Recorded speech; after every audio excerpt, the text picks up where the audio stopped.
Coming 2 weeks on the heels of Nigeria's presidential election, which was held on the 20th of March 2015, the second round of voting has taken place, involving 29 states out of the country's 36 states, where new helmsmen are expected to be voted in to pilot the affairs of the state. However, the governorship election did not hold in states like Anambra, Bayelsa, Ekiti, Kogi, Ondo, Osun, and Edo. These states will have to contend with the House of Assembly elections to choose new members who will constitute their legislative arms of government.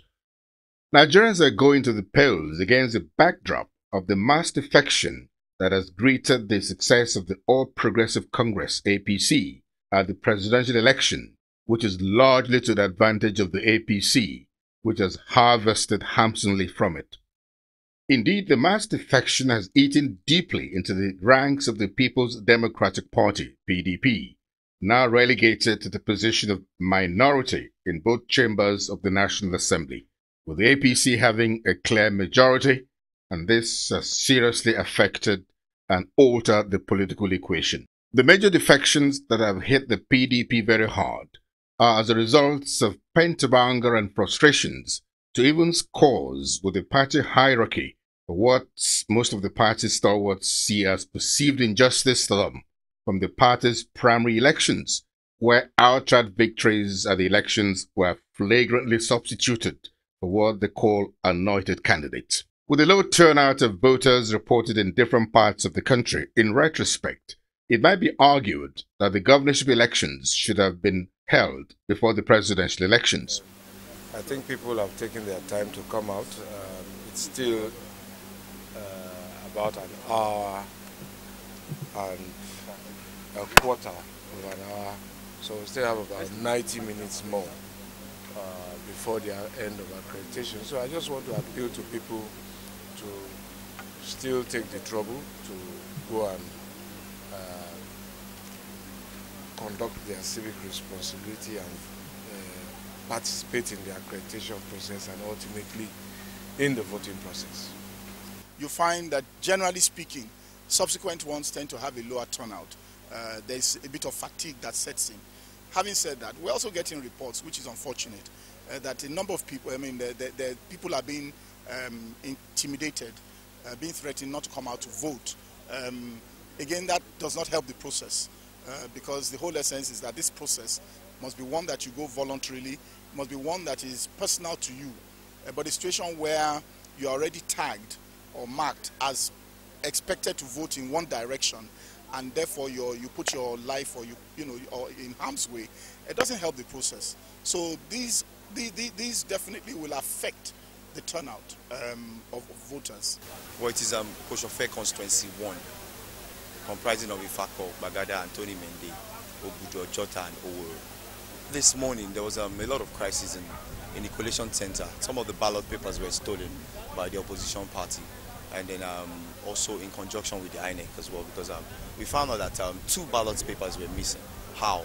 So that means the papers have been tampered with. Well, both parties, the APC and the PDP, came together, signed up an agreement form, and also they signed an agreement form, and also the INEC official to that anywhere they find that paper, that it will be void. So, but the most important thing is that it has been stolen. So how did it get stolen?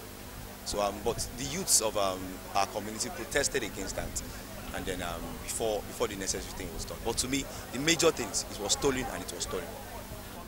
Well, you never can tell because it's stolen. So where did it go? What did they use it for? Those are questions that we need to ask. But let's see how it goes. I am hoping for the best at the end of the day. Other suggestions that the Independent National Electoral Commission (INEC) might want to consider going forward are the following. In subsequent elections, accreditation and voting should take place simultaneously, while all the elections should be held on the same day. However, some Nigerians are of the opinion that as forward-looking and laudable as the introduction of the card reader is to enhance our electoral process, INEC needed to have given Nigerians sufficient time to get used to it before deploying it for use most inappropriately with an election as important as the presidential election. This position has been further buttressed by the problems encountered in the use of the card reader during the governorship elections too. I believe we didn't get as many reports of late turnout at polling booths this time round, so there was improvement there. Card readers, I think, is still out for the jury. If I take my own case, last time at the presidential, it was easy. Within seconds, the card reader worked for me. Today, it took the 6th attempt before the card reader worked. So it's like a mixed bag. But you see, for us here, in my polling unit, where we don't have that high concentration, it's still acceptable. But in the high density areas, if it's going to take you 5-6 times to get the card reader to work, it slows down the process, and it means that many people will not be able to get that process through on time. Well, the voting process is a smooth process because all it takes is for you to collect your ballot paper and thumbprint. So to that extent, yes, it is smooth. I think it's really the accreditation, which is the idea, the card reader, that is the rate determining step. So that definitely, if your card reader works for you, my wife used and hers was easy one time. I had to do 6 times, so it depends.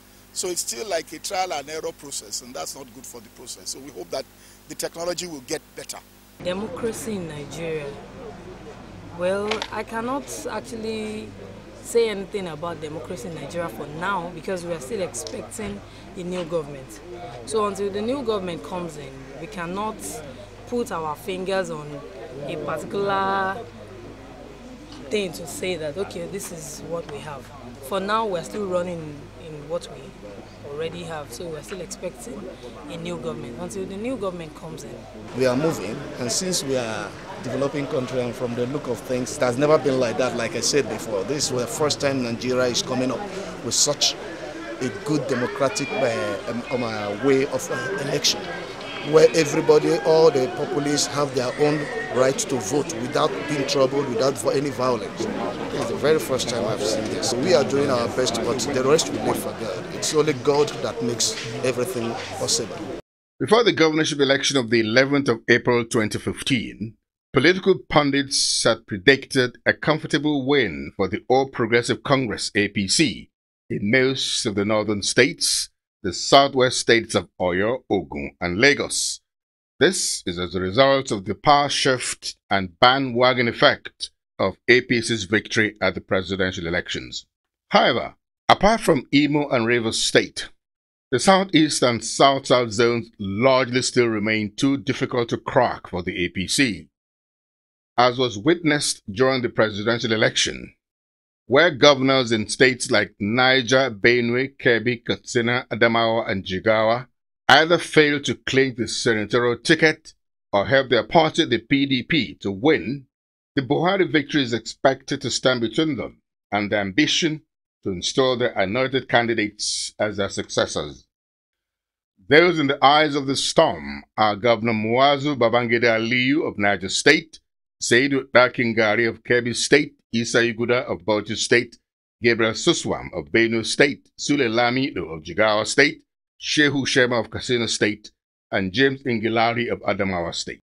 In the governorship elections in the southwest states of Lagos, Ogun, and Oyo states, the pattern of voting witnessed during the presidential election was predicted to be sustained with little or no difference. In Lagos State, it's a 2-horse race between the PDP's candidate, Mr. Jimmy Agbaje, who goes into the contest with the 4 federal constituencies the PDP garnered in the APC's stronghold in the presidential election as a big boost. As was experienced in previous elections, ethnicity will be a huge factor. Mr. Akinwumi Ambode will fly the APC's flag in the Lagos State governorship election. This will be about the stiffest contest the APC will face by the opposition PDP. Lagos State was regarded as a battleground state where the pendulum of victory was considered too close to call. In Ogun State, the incumbent governor, Senator Bikunle Amosun of APC, who is expected to enjoy the gains of the Buhari victory at the top, will lock horns with Boyega Isiaka of PDP, Senator Odunsi of the SDP, a party led by former Governor Olusegun Oshobo of Ogun State. In the presidential election, the APC won the Egba and Iyewa senatorial seats, while the PDP won in the Jebu-Remo senatorial district. Senator Ibikule Amosun is expected to garner most of his votes from the Egba senatorial zone, which is reported to have very large votes, while the combination of former Governor Bengal Daniel of Ogun State and Senator-elect Buruji Kashamu from Ogun State East senatorial zone will combine forces with Boyega Isiaka from the Yewa division of Ogun State to give Senator Ibikule Amosun a good fight. From all calculations, it is expected to be a very stiff contest. However, Senator Ibikule Amosun coasted home to a comfortable victory at the end of the day. In Oyo State, the big question is, will Governor Abiola Ajimobi of the APC be able to break the second-term jinx in the state?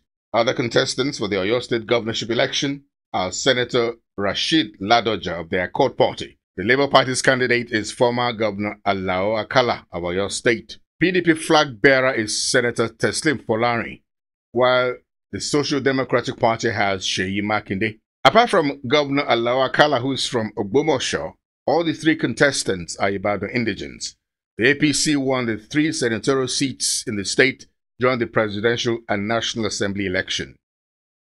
The mass defection of PDP stalwarts to the APC is a factor that gave Senator Abiola Ajimobi a clear edge over other contestants. And so, by winning the second term as a governor in Oyo State, Senator Abiola Ajimobi has set a new record in the political history of the southwestern state. In Ondo State, where elections will be for new members of the House of Assembly, the defection of PDP stalwarts, which has also hit Ondo State hard, the Southeast and South senatorial zones, where the PDP had helped to garner a rich harvest of votes, will suffer some setback, and Governor Olusegun Mimiko will have to depend on his political sagacity and enormous goodwill among his people to swing things back in his favor.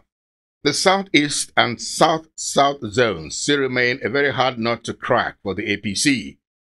The PDP has a massive following there, and barring any last-minute hitches, the PDP is expected to clinch victory in Cross River, Enugu, Ebonyi, Delta, and Abia. In Delta State, the contest is among PDP candidate Senator Ifeanyi Okowa, Labour Party flag bearer Chief Great Ogboru, and Olorogun Otega Mayor of the APC. The odds favor the PDP, and it finally emerged winner. In Abia State, the fight will be between the PDP candidate Dr. Okeze Ibazo and Abga's candidate and former GMD of Diamond Bank, Dr. Alex Oti. In Enugu State, Honorable Ifeanyi Ugwuanyi of the PDP is expected to have a comfortable right to victory, as the opposition is not any threat at all. However, all eyes are on the election in Rivers, Imo, and Akwa Ibom states, where the PDP and the APC seem to be at each other's throats. In the Rivers State governorship duel is a straight fight between PDP's Nyesom Wike and APC's Dakuku Peterside. Imo State is a battle royal between PDP's candidates and Deputy Speaker of Nigeria's House of Representatives, Honorable Emeka Ihedioha, and the incumbent Governor Owele Rochas Okorocha of APC. In Akwa Ibom State, the contest is squarely between two former SSGs of Akwa Ibom State, PDP's Gabriel Emmanuel Udom and Umana Umana. In the meantime, Governor Ayo Fayose of Ekiti State has defied the distraction of the purported impeachment notice served him by the 19 lawmakers of Ekiti State House of Assembly to prepare members contesting into the House of Assembly to coast home to win all the 26 seats in the Ekiti State House of Assembly.